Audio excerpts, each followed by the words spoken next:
ರಾಜಕೀಯದಲ್ಲಿದ್ದು ಜನರ ಪರವಾಗಿ ಮಾತಾಡಿದ್ರೆ ಅವನು ರಾಜಕೀಯದಲ್ಲಿ ಇರೋಕೆ ಲಾಯಕೇ ಇಲ್ಲ. ಎಸ್, ಇದು ನಾನು ಹೇಳ್ತಿರೋದು ಅಲ್ಲ, ಆಮ್ ಆದ್ಮಿ ಪಕ್ಷದ ನಾಯಕರು ಹೇಳ್ತಿರೋದು. ಜನರ ಸಮಸ್ಯೆಯ ಬಗ್ಗೆ ಧ್ವನಿ ಎತ್ತಿದ ಸಂಸದ ರಾಘವ್ ಚಡ್ಡಾ ಅವರಿಗೆ ಅವರದೇ ಪಕ್ಷ ಡೆಪ್ಯೂಟಿ ಲೀಡರ್ ಸ್ಥಾನದಿಂದ ಅವರಿಗೆ ತೆಗೆದುಹಾಕಿದೆ.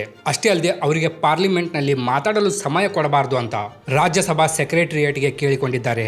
ಏರ್ಪೋರ್ಟ್ ನಲ್ಲಿ ಸಮೋಸಾದ ಬೆಲೆ 250 ರೂಪಾಯಿ ಇತ್ತು ಮತ್ತು ನೀರಿನ ಬಾಟ್ಲಿಯ ಬೆಲೆ 100 ರೂಪಾಯಿ ಇತ್ತು. ಇದರ ಬಗ್ಗೆ ರಾಘವ್ ಚಡ್ಡಾ ಪಾರ್ಲಿಮೆಂಟ್ ನಲ್ಲಿ ಧ್ವನಿ ಎತ್ತಿದಾಗ ಸಮೋಸಾದ ಬೆಲೆ 20 ರೂಪಾಯಿ ಮತ್ತು ನೀರಿನ ಬಾಟಲಿಯ ಬೆಲೆ 10 ರೂಪಾಯಿಗೆ ಇಳಿಸಲಾಯಿತು. ಅದೇ ರೀತಿ ರಿಚಾರ್ಜ್ ಪ್ಲಾನ್ ಮೊದಲು ಕೇವಲ 28 ದಿನಗಳವರೆಗೆ ಮಾತ್ರ ಕೊಡಲಾಗ್ತಿತ್ತು.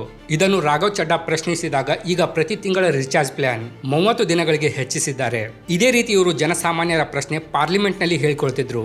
ಆದ್ರೆ ಇದರಿಂದ ಈಗ ಆಮ್ ಆದ್ಮಿ ಪಕ್ಷದ ಲೀಡರ್ಸ್ ಗಳಿಗೆ ತೊಂದರೆ ಆಗ್ತಿದೆ. ಯಾಕಂದ್ರೆ ಇವರೇ ಬೆಳೆಸಿದ ಹುಡುಗ ಈಗ ಇಷ್ಟೊಂದು ಪಾಪ್ಯುಲರ್ ಆಗ್ತಿದ್ದಾನೆ. ಆಮ್ ಆದ್ಮಿ ಪಕ್ಷದ ಲೀಡರ್ಸ್ ಗಳು ಹೇಳ್ತಿದ್ದಾರೆ, ರಾಘವ್ ಚಡ್ಡಾ ಪಾರ್ಲಿಮೆಂಟ್ ನಲ್ಲಿ ಚಿಕ್ಕ ಚಿಕ್ಕ ವಿಷಯಗಳ ಬಗ್ಗೆ ಮಾತಾಡ್ತಿದ್ದಾರೆ, ಇದರಿಂದ ಪಾರ್ಟಿಗೆ ಯಾವುದೇ ಲಾಭ ಆಗುವುದಿಲ್ಲ ಅಂತ. ಅಂದ್ರೆ ಜನರ ಸಮಸ್ಯೆಗಳು ಇವರಿಗೆ ಸಂಬಂಧನೇ ಇಲ್ಲ. ಜನರ ಸಮಸ್ಯೆ ಏನಾದ್ರೂ ಆಗ್ಲಿ, ಪಾರ್ಟಿಗೆ ಲಾಭ ಆಗ್ಬೇಕು ಅಷ್ಟೇ.